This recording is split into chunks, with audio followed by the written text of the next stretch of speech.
Moving on. Follow us on Instagram, Facebook, Twitter, YouTube, and Twitch. State of My Sports.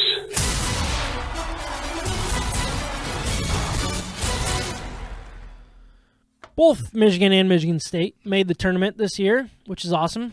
Several times in a row, I think. I don't know how many, but it doesn't matter. But we're going to start with Michigan State. So they finished the season 22-12 overall, 11-9 in the conference, and their Big Ten tournament results were interesting. So I think heading into the tournament, we talked about this last week.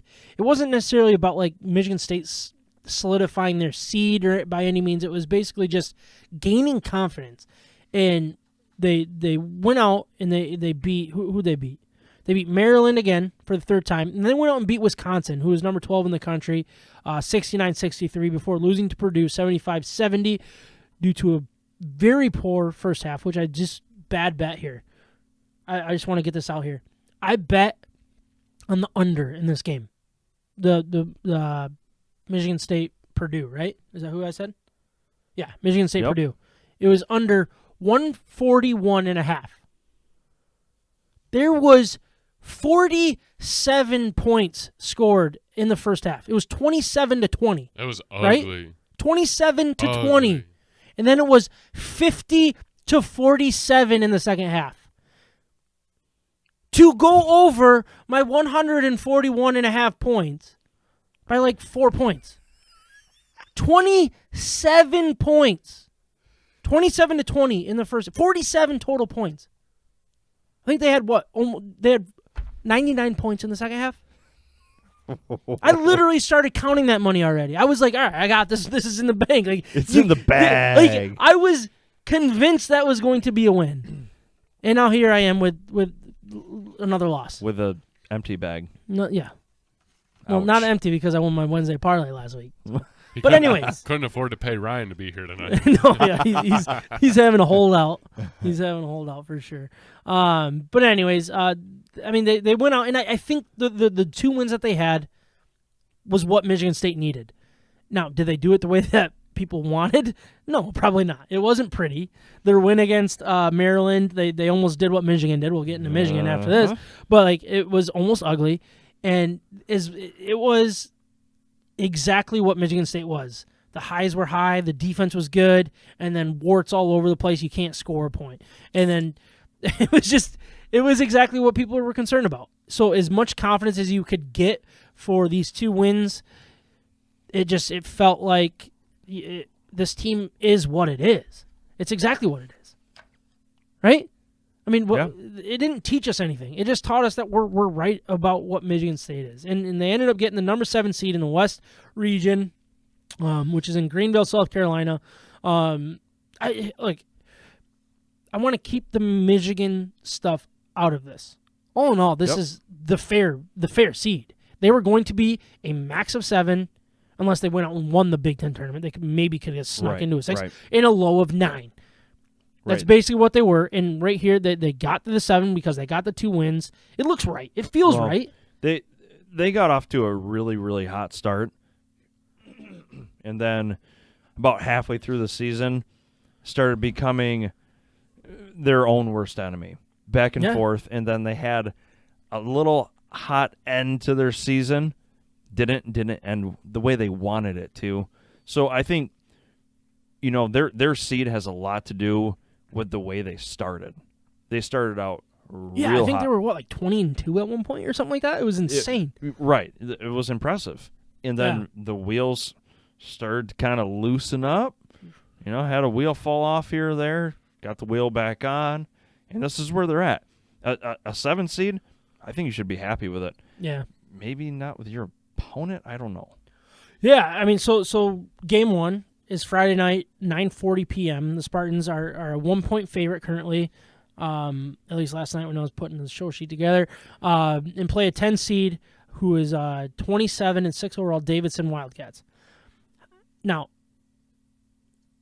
Michigan State against Davidson, it should be talent-wise, Michigan State should be better. Coach-wise, Michigan State should be better.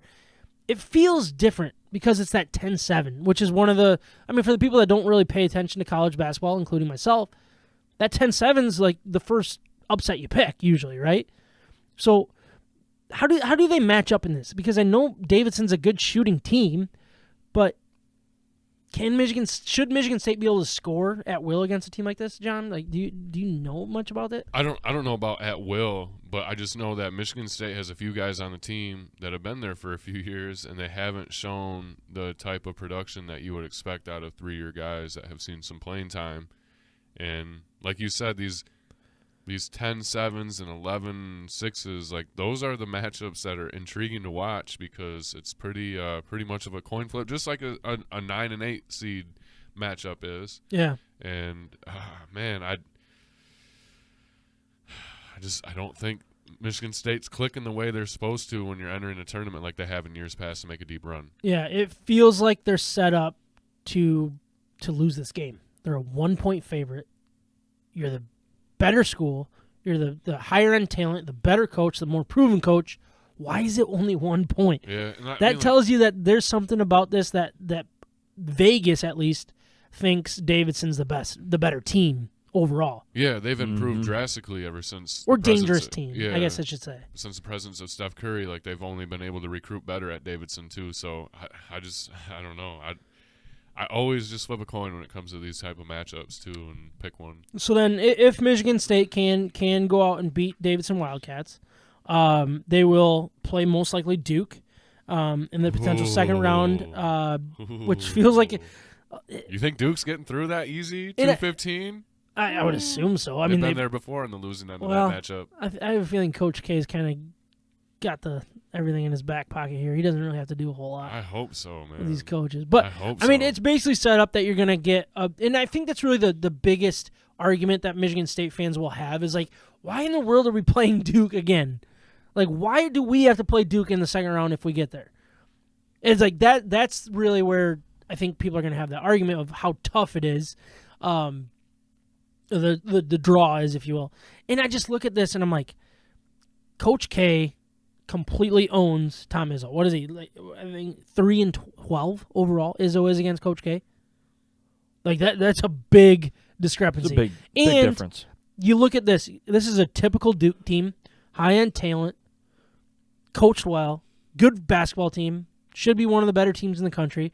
But Michigan State is not even close to what they usually are. For when Michigan State got those 3 wins against Duke. You know what I mean? Like, it feels like Duke is where they should be, but Michigan State isn't there. So it's like, how in the world do we expect Michigan State to kind of put a run together here?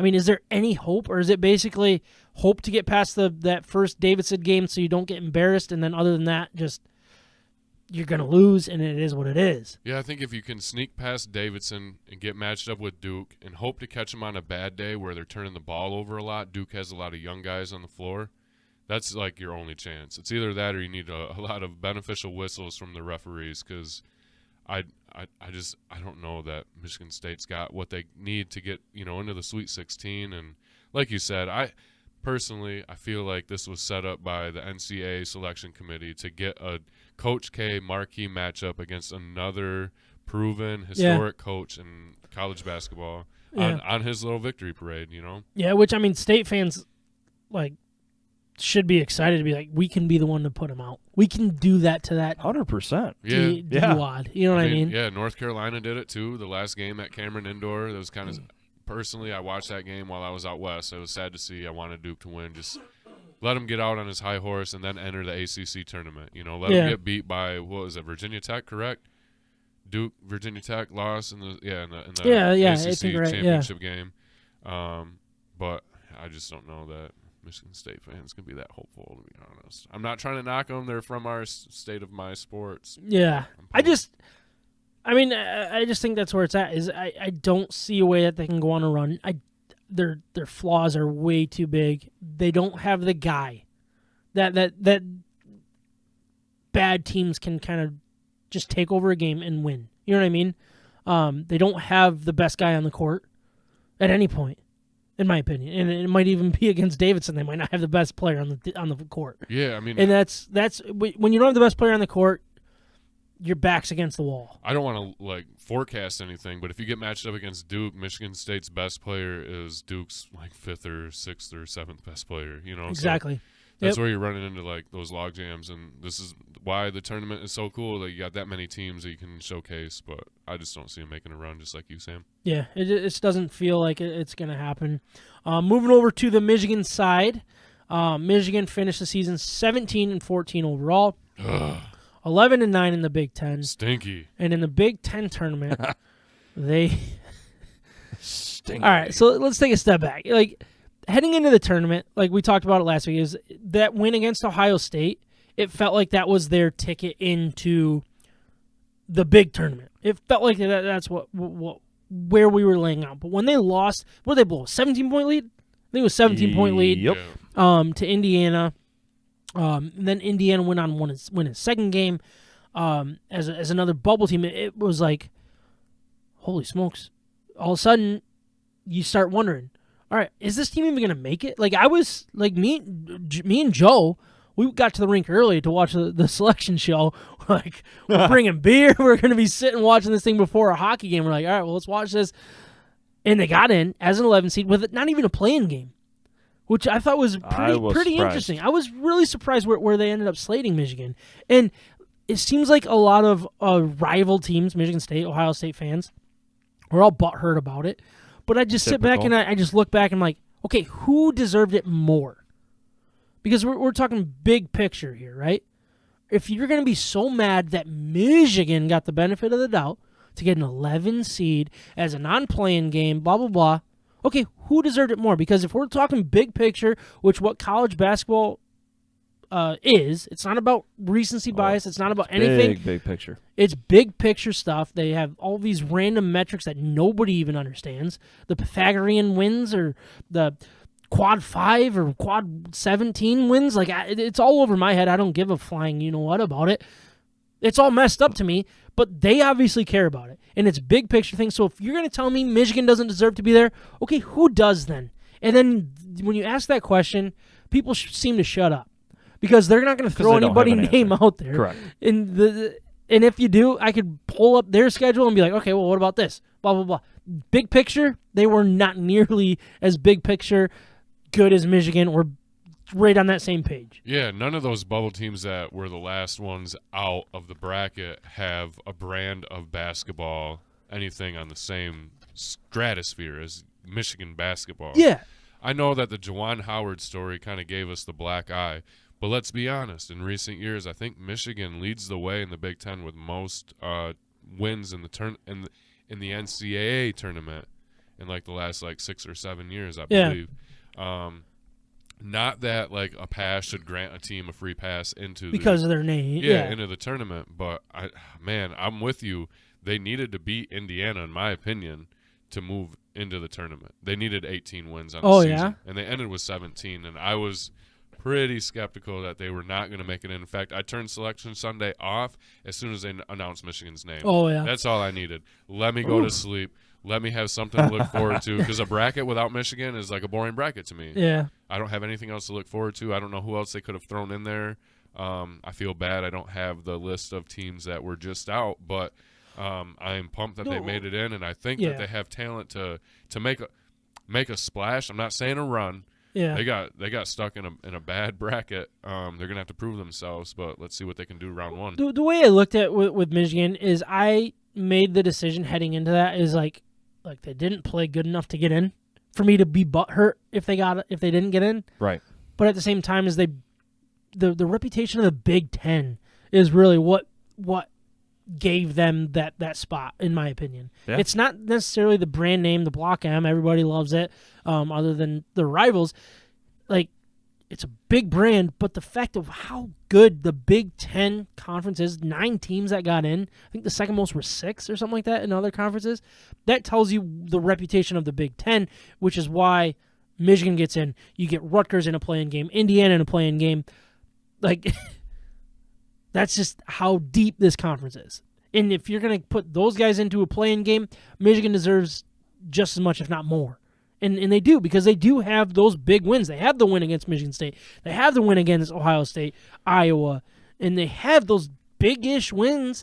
Right. Yeah. Quad, whatever wins. Like that's why you got in. You don't lose because you blew a 17-point lead. You don't not get in because you blew a 17-point lead. It's a big picture type thing. They did enough. Right. And at the end of the day, the two bodies of work between Michigan State are extremely similar. So take it for what it is, a 7 seed and an 11 seed. I honestly have no problem with Michigan being an 11 seed and not being in that playing game. I kind of look at it like that. I do also agree with you, John, about needing that last win against Indiana and how crucial that may have been. But what it comes down to is Indiana's in that play-in game because they were having struggles throughout the year that Michigan wasn't quite having. And Michigan did just enough to not be in that play-in game. Yeah, I think their record speaks for they haven't really gone on a winning streak either. So that has me kind of concerned going into the tournament. This team hasn't played 3 consecutive good quality basketball games in a row all season. But let's see what they can do. Let's see what Jawan can talk into these kids. Right. Let's see what Hunter Dickinson can do. He's going to have to play his A game for us to have any chance to, make a legitimate run to a Sweet 16, Elite 8. Right, and that's something we brought up a week or two ago on the podcast was how inconsistent and if that's a positive or a negative for this team moving forward when you have a couple of guys that had a great week last week and they fall flat on their face that following week, but then there's a couple of other guys that are there to pick up the slack. What kind of team is this going to be moving forward through this tournament, even if they do make it through the first week? Who knows? So we did have a comment here from Colin. He asked, what do you think about the play-in games? He heard somebody talking that the 16 seeds should have their automatic bids if they win their respective tournament. And we should have the 11 and 12 seeds as play-ins for at-large bids like Michigan, Texas A&M, etc. I completely agree with you, Colin, on this one. Or I guess you didn't really say where you stand. I believe if you win... All right, let's take a step back. I don't think play-in games are making the tournament. That's my opinion. I think they're a joke.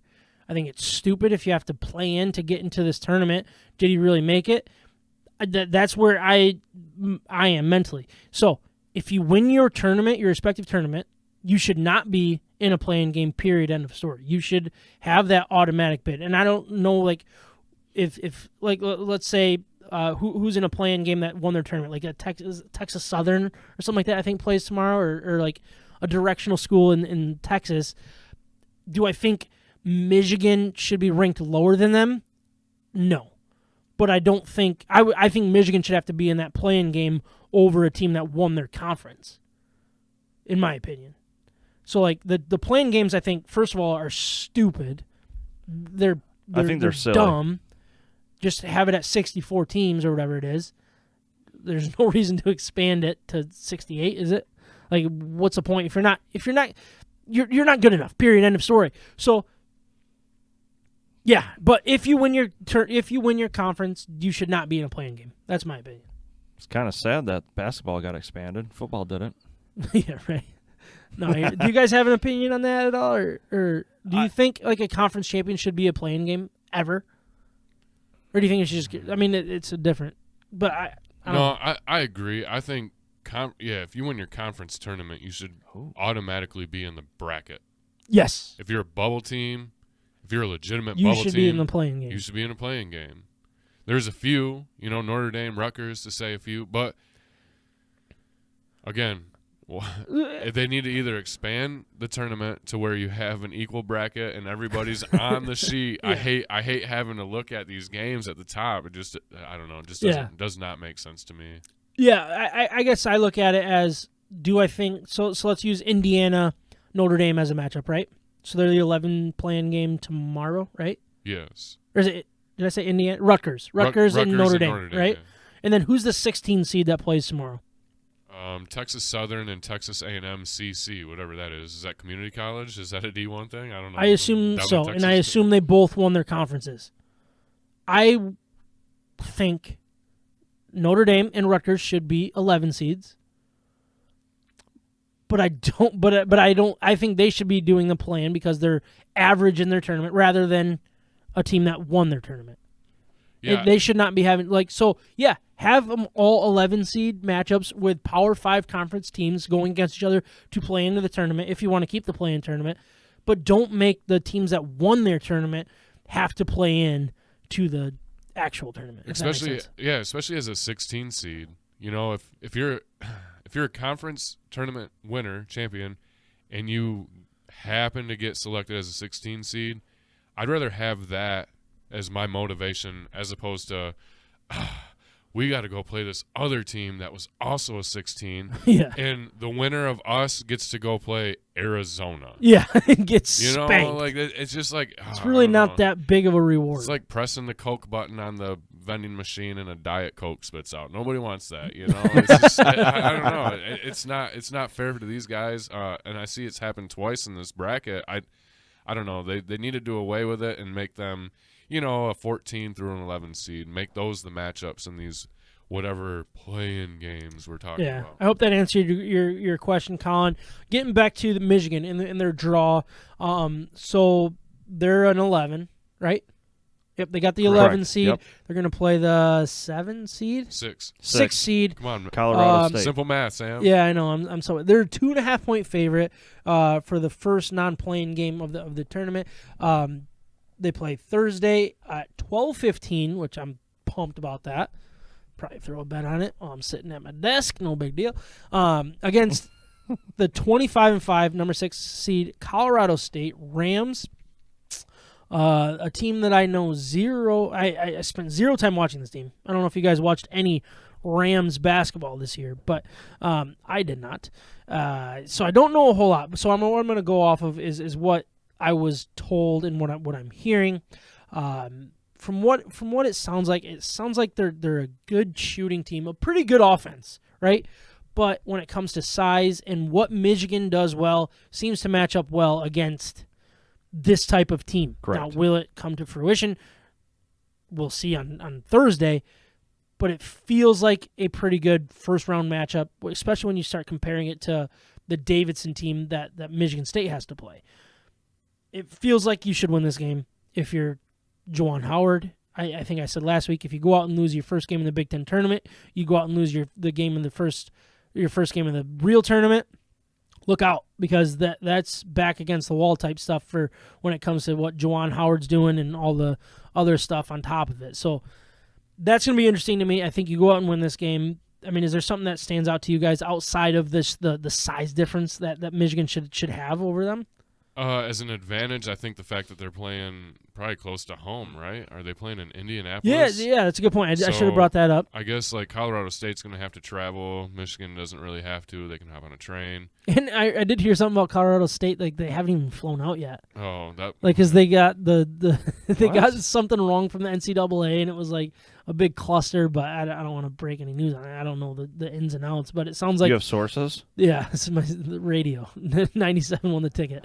But no, it sounds like that they're still waiting to fly out, or they got in really late, much later than everybody else. But anyways, yeah, I mean the travel for Michigan being in Indy is a huge benefit, I would say. Oh, yeah. So then if you can sneak past the Colorado State Rams, which you're probably rooting for, right? That sounds like a Stafford team. yeah, right. Yeah, that's a good point. The potential game 2, as long as Tennessee takes care of business against Longwood. Great name, by the way, Longwood.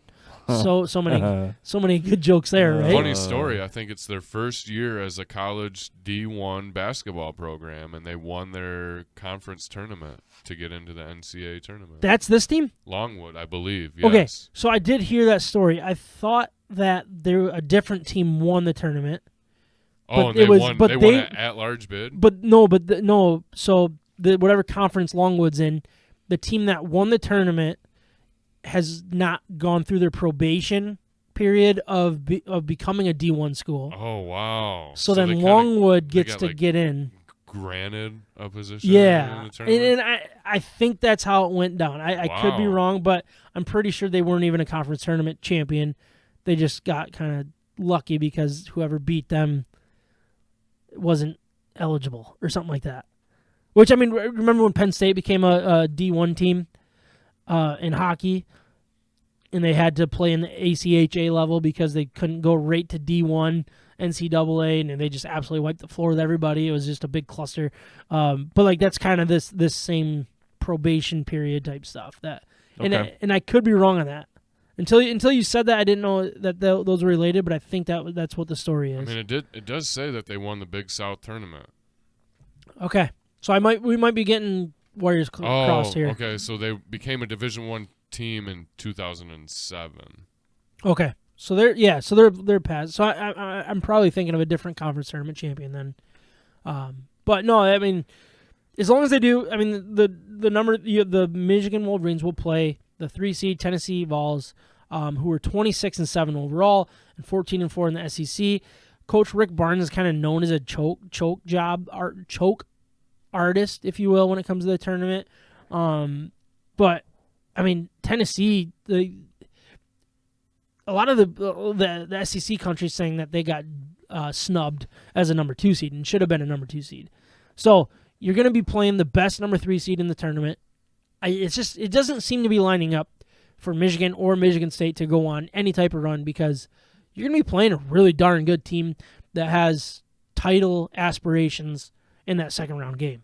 Right. Now, I think Michigan's the type of team that has the better odds to go on a run because you have a mismatch of Dickinson. You have a lot of talent with a lot of the young guys that are starting to, like, when we're winning, it's because of them, right?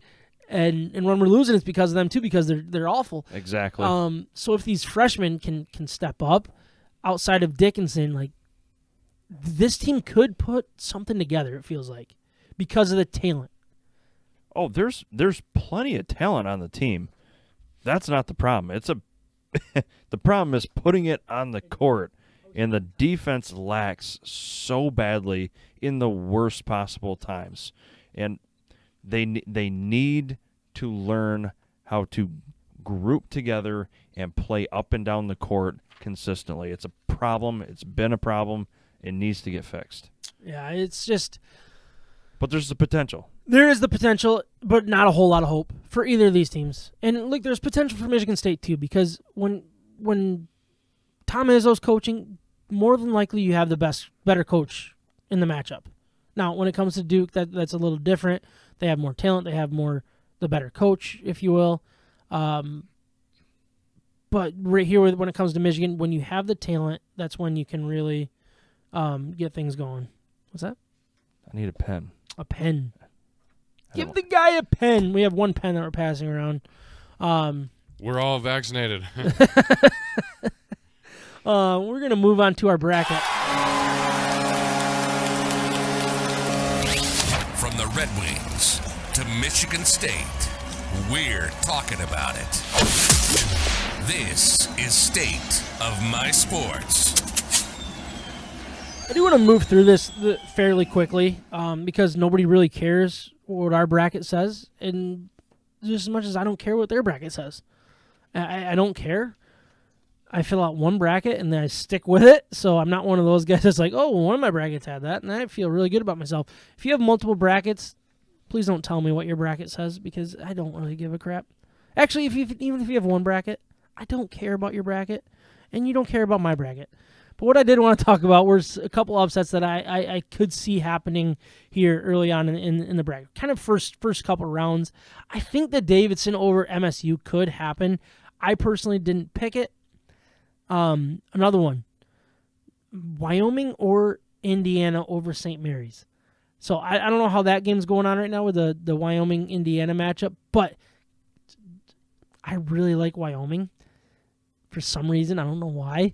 I think it's probably just because somebody I listen to tells me to like Wyoming, so I kind of like them, and I've won some money using them a few times. So that's one that I'm interested to see what's going on. Are there any upsets that kind of stand out to you guys in the first couple rounds that could really make some noise here without getting into our darlings, if you will?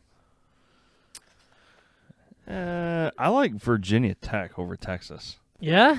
Yeah, because Texas is they're only favored by 1 point, and I could care less what ranking you have on the side of their name. I do not care. Virginia Tech could be on upset Texas could be on upset alert with Virginia Tech knocking on the door right there. And that's an 11-6 matchup there? Right. And it's just a gut feeling for me. I have no idea, Yeah. as far as stats go. It's just a gut feeling. I looked at it and I thought, you know what? 1-point favorite, give me Virginia Tech. I think they won the ACC tournament, right? Virginia Tech did, yeah. So, I mean, they're hot. You're catching a team that's got some wins in a row right now. Yep. That's always good.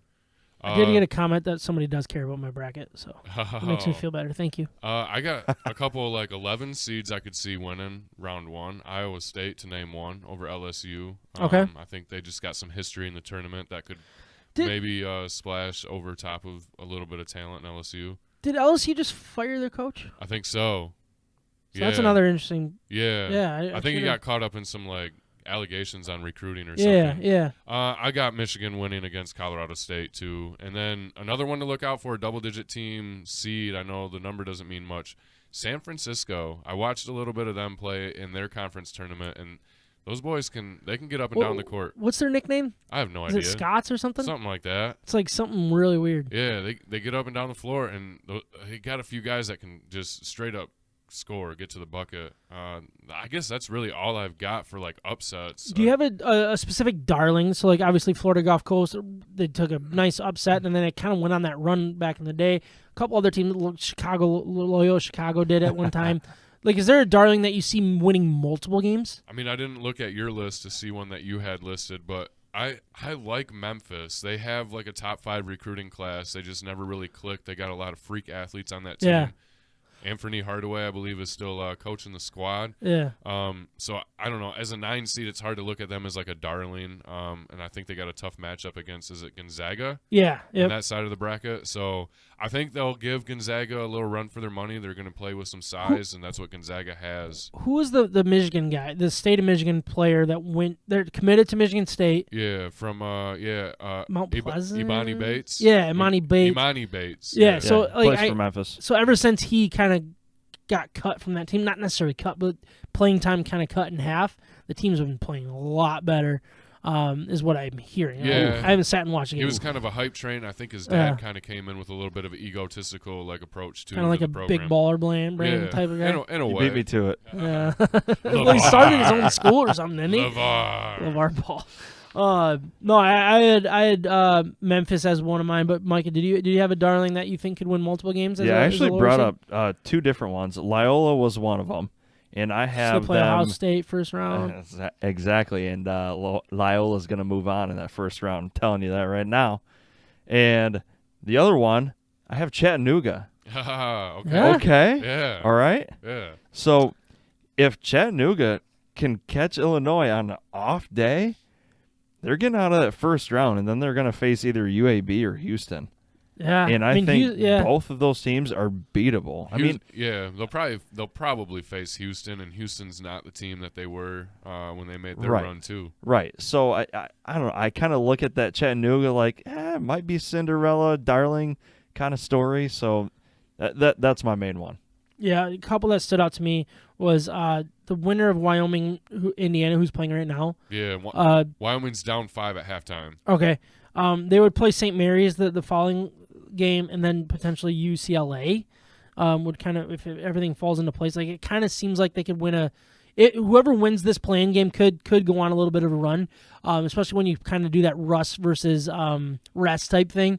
It seems like they could kind of maybe keep this thing rolling. Either team, because Indiana's been playing good. They played good in the tournament. They got not robbed, but shocked, if you will, against Iowa. Was it? Yeah. Last second shot. So it's there for them. They're playing good basketball. They have a really good player. I can't remember his name, but Indiana could go on a run. I like Wyoming too, because they're one of the most fun offenses that plays the game. I think UCLA is a little bit banged up too right now, so you're catching them at the right time. I know they made a big run last year, but this might be the right time for a little, like you said, a little upset. Yeah, and then my other one was Creighton, and I'm trying to find them on the bracket so I get the right the matchups here. Do you guys see them on there for you?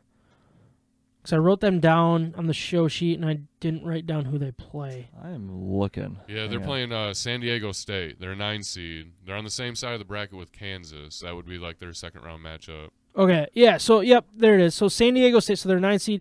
Yeah, they could catch Kansas caught off guard. Creighton's the type, like, that conference. I can't remember what conference, but that's the type of conference that just scores. Big and East can or really something. get stuff rolling Yep. and make stuff happen. So those are a couple teams that I wanted to keep an eye on. Going back to Michigan State, do you guys think that they win anything more than one game? Like, if you set the over-under on 2.5, like, would you take it? No. Like, I don't see it either. I don't see either of them winning multiple games. I just don't know if Michigan makes it, or Michigan State makes it out round 1. I wonder that too. I definitely don't think Michigan's going to beat Tennessee. They're hot as teams can be right now. Yeah, yep, and angry. Who's your guys' Final Four? So I have Duke, Purdue, Arizona, and Auburn. Where are you guys at with your Final Four? Go ahead, Jan. Man, I'm looking at it right now. I didn't write down 4, but I got Arizona. I think Kansas is legit as they can be.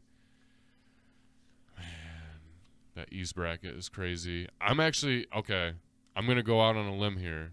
I'm going to pick North Carolina at an 8 seed. Oh, wow. Out of the East. They're an interesting team. They got size. They got experience. They got guys that can make shots all over the court. That top bracket, man, that's tough.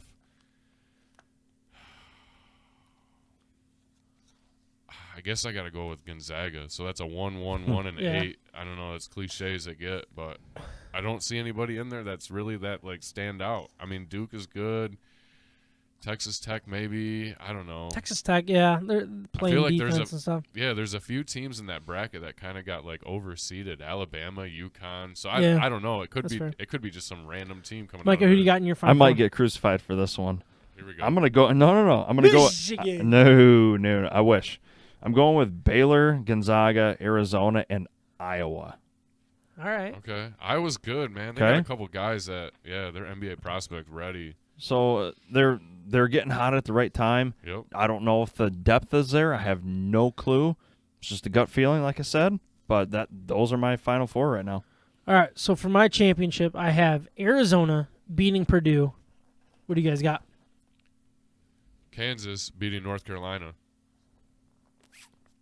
Arizona taking it all Hey, me too. Yep. Against who? against. I think it would be Iowa. Iowa. No, they're on the same half. They're on the same half? Yeah, Okay, they sorry. played semifinals. So, Baylor, Gonzaga, I think. well, I think I'd have Arizona or Gonzaga then. Top Very- 2 teams in the bracket. Very nice.